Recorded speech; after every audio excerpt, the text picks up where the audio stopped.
Hi Chitku పిల్లలు, welcome to చిట్టి కథలు. నేను మీ చిట్టి. ఈరోజు మనం వినబోయే కథ ఏంటంటే, అనగనగా ఒక అడవి.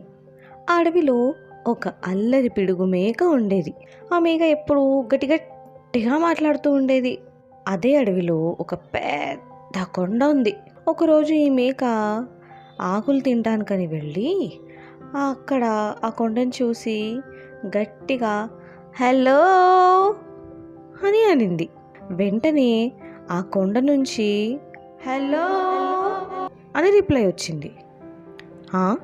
ఏంటిది, నాలాగే మాట్లాడుతోంది అనిపించింది ఆ మేకకి. దాంతో ఆ మేక, ఏంటి నువ్వు నాలాగే మాట్లాడుతున్నావు అని మళ్ళీ అనింది.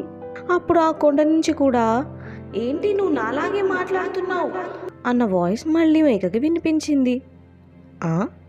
ఇదేదో గమ్మత్తుగా ఉందే, నాలాంటి వాళ్ళే అక్కడ ఇంకెవరో ఉన్నారన్నమాట అనిపించింది ఆ మేకకి. ఆ రోజు అక్కడి నుంచి వెళ్ళిపోయిందా.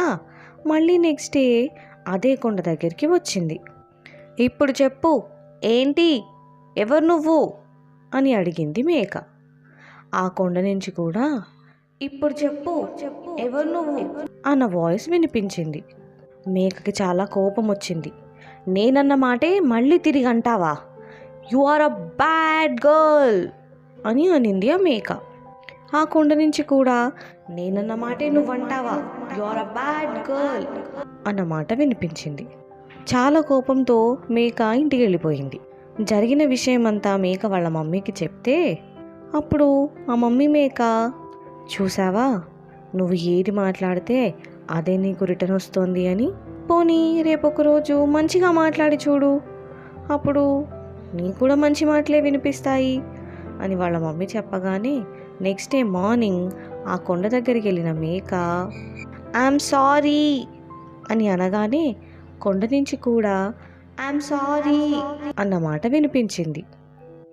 నువ్వు చాలా మంచిదానివి అన్న మాటకి నువ్వు చాలా మంచిదానివి అన్న మాటే వినిపించింది. దాంతో మేక చాలా హ్యాపీగా ఫీల్ అయింది.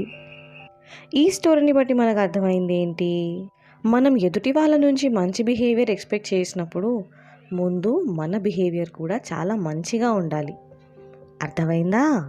ఇది ఇవాల్టి చిట్టి కథ. మరో మంచి కథతో మళ్ళీ కలుద్దాం.